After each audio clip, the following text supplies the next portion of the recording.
Rajasaab movie release కాబోతుంది. అవునవును. ఎలా అనిపిస్తుంది మీకు? మాకైతే సంక్రాంతి పండుగ 3 రోజులు ముందుగానే వచ్చినట్టు అనిపిస్తుంది. కాకపోతే టికెట్లు దొరుకుతాయా లేదా అనేది కొంచెం టెన్షన్గా ఉంది. ప్రీమియర్ షోలు కూడా వేస్తున్నారు, మేము అదే ట్రై చేస్తున్నాం. టికెట్లు దొరికితే మటుకు ఇంకా థియేటర్లో రచ్చరంబోలనే. సాంగ్స్ అయితే ఒకటి రెండు డిసప్పాయింట్ చేసిన, నిన్న మొన్న వచ్చిన నచ్చిన సాంగ్ అయితే చాలా బాగుంది. అంటే హీరోయిన్ గ్లామర్ కానీ, వాళ్ళ లుక్స్ కానీ, డార్లింగ్ లుక్ కానీ చాలా హైప్ వచ్చింది ఆ సాంగ్కి. ఆ ఒక్క సాంగ్ వల్ల నాకు ఇంకా మూవీకి వెళ్ళాలని చాలా ఇంట్రెస్టింగ్ ఉంది మూవీకి అయితే వెళ్ళాలని. ప్రభాస్ కెరీర్ లో ఫస్ట్ టైం ఒక హర్రర్ మూవీ తీశాడు కదా, ఈ మూవీ హిట్ అవుతుందంటారా, సక్సెస్ అవుతుంటారా? అవుతుంది, ఖచ్చితంగా అవుతుంది. ఎందుకంటే ప్రభాస్ గారు ఇప్పటిదాకా హర్రర్ తీయలేదు. తీస్తే లవ్ మూవీ లేదా మాస్ మూవీ చేశాడు అన్ని. అంటే బాహుబలి కాడి నుంచి అన్ని మాస్ తీశాడు, కానీ క్లాస్గా లవ్ కానీ, లేకపోతే కామెడీ కానీ, లేకపోతే హర్రర్, ఇన్ని యాంగిల్స్ ఈ మూవీలోనే ఉన్నాయి. కామెడీ కూడా అన్ని సినిమాల్లో లేదండి. కామెడీ చాలా రోజుల తర్వాత చేస్తుంది, ప్లస్ హర్రర్ మెయిన్. ఇది హర్రర్ మూవీ వెనక్కి ఇది ఫస్ట్ టైం. ఇది ఖచ్చితంగా మంచి హిట్ వేద్దని అనిపిస్తుంది. అది కాక డైరెక్టర్ హామీ ఇచ్చాడు మనకి, మూవీ కొంచెం అటు ఇటుకుంటే కొండాపూర్ నా ఫ్లాట్ నెంబర్ ఇది, అక్కడికి రాండి తేడా వస్తాను కూడా చెప్పాడు. ఇంత హామీ ఇచ్చినప్పుడు మనం డేర్గా చూడొచ్చు, మూవీకి డేర్గా వెళ్ళొచ్చు. సంక్రాంతికి చిరంజీవి గారి మూవీ వస్తుంది, ఇంకా చిన్న హీరోల సినిమాలు వస్తున్నాయి. ఆ బరిలో ఈ రాజాసాబు నిలబడుతుంటారా? ఈ మూవీ వల్ల మిగతా వీటికి ఇంపాక్ట్ కాకుండా ఉంటే చాలు. ఈయన డైనోసర్, ఈయన వల్ల మిగతా వాళ్ళ సినిమాలకి ఇంపాక్ట్ పడకుండా ఉంటే చాలు. ప్రభాస్ గారి మూవీకి క్రేజ్ ఎక్కువ. ప్రభాస్ గారు అంటే పాన్ ఇండియా హీరో, పెద్ద హీరో కాబట్టి ఈయన మూవీ వల్ల మిగతా మూవీస్కి ఇంపాక్ట్ పడిద్దని అనుకుంటున్నాను, కానీ ఈ మూవీకి అయితే ఏం కాదు.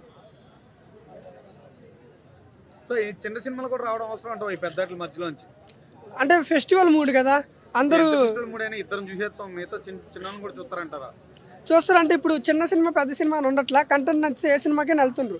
4 సినిమాలు బాగుంటే 4 సినిమాలు ఎంకరేజ్ చేస్తారు. కాకపోతే పెద్ద హీరో ప్రభాస్ గారు ఉంది కాబట్టి కొంచెం ఇబ్బంది అయింది, ఖచ్చితంగా ఇంపాక్ట్ అనేది పడిద్ది. మరి వాళ్ళు కూడా వెనక్కి తగ్గట్లేదు, డేట్ ఎక్స్టెన్షన్ చేసుకోవట్లేదు. మేబీ సినిమా అటు ఇటుగా అయితే మటుకు మిగతా మూవీస్కి నష్టాలు వస్తాయని అనుకుంటున్నా. కాకపోతే అన్ని హిట్ అయితే మంచిది, ఫెస్టివల్ మూమెంట్ కాబట్టి. అంటే అదే అన్నీ ఉంటుంది, ఫెస్టివల్ అంటే షాపింగ్ ఉంటుంది, అన్నీ ఉంటుంది కాబట్టి అన్ని మూవీస్ మేబీ చూడలేకపోవచ్చు. ఫ్యామిలీస్ అయితే ఎక్కువ నాకు తెలిసి చిరంజీవి గారి మూవీ అనిల్ రావుపూరి గారు తీశారు కాబట్టి ఆ చిరంజీవి గారి మూవీకి వెళ్తారు అనుకుంటున్నాను. యూత్లో క్రేజ్ ఎక్కువ, డార్లింగ్ ఉంది కాబట్టి లేడీస్ మన యూత్ ప్రభాస్ గారి మూవీకి వెళ్తారని అనుకుంటున్నాను.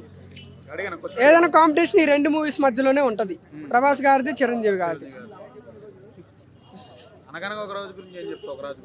అనగనగా ఒక రాజు నవీన్ పోలిశెట్టి గారు, ఆయన కూడా పర్లేదు, బాగానే ఉంటుంది. కాకపోతే ఇప్పుడు కాంపిటీషన్ ఉంది కాబట్టి ఆ సినిమాకి మరీ ఎఫెక్ట్ పడుద్ది.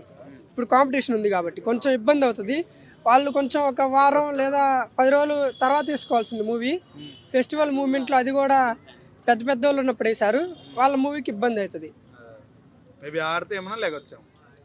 మేబీ మూవీ బాగుంటే పైపైన ఆడిద్ది, ఎంత బాగున్నా మూవీ ఇంపాక్ట్ పడిద్ది. వీళ్ళ మూవీస్ ఉన్నాయి కాబట్టి మెయిన్ ఫోకస్ వీళ్ళ మీదే ఉంటుంది. ఇప్పుడు ఎక్కువ నడిచేది ట్విట్టర్ వార్ ఏదైనా ఈ 2 మూవీస్కి వార్ నడుస్తుంది, కానీ మిగతా మూవీస్ గురించి కొంచెం కష్టం. మేబీ అవి కూడా ఆడితే మంచిది. రవితేజ గారు వరుసగా కొంచెం డల్ అవుతూ ఉన్న సినిమాల మధ్యలో ఇప్పుడు ఈ సినిమా వేస్తున్నాడు, భరత మహాశైలకు.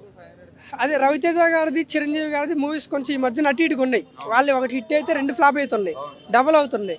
కాకపోతే ఇప్పుడు వచ్చే ఈ మూవీస్ హిట్ అయితే అనిపిస్తుంది, ఎందుకంటే అవతల డైరెక్టర్ స్ట్రాంగ్. అనిల్ రావుపూరి గారు అంటే ఫ్యామిలీస్, ముఖ్యంగా పిల్లలకి తెలుసు బాగా, ఎక్కువ వాళ్ళు వెళ్తారు. మూవీ బాగుందని టాక్ వస్తే ఇంక ఫ్యామిలీస్ మొత్తం దానికి వెళ్ళే అవకాశం ఉంటుంది కాబట్టి ఇబ్బంది ఉండదు. ఇంకా రవితేజ గారిది అంటారా, ఆయనది కూడా కొంచెం కామెడీ యాంగిల్ ఉంది. ట్రైలర్ చూస్తే కామెడీ యాంగిల్ ఉంది, అదే ఎంటర్టైన్మెంట్ ఉంది కాబట్టి మాస్ మూవీ అయినా లేకపోతే హర్రర్ లేకపోతే ఏమైనా ఫెయిల్ అవ్వచ్చు, కానీ కామెడీ యాంగిల్ ఎంటర్టైన్మెంట్ అనేది ఎప్పటికీ ఫెయిల్ కాదు. ఎంటర్టైన్మెంట్ని ఎక్కడికి ఫెయిల్ చేయరు కాబట్టి అది ఖచ్చితంగా హిట్ అవుద్దని అనుకుంటున్నవి.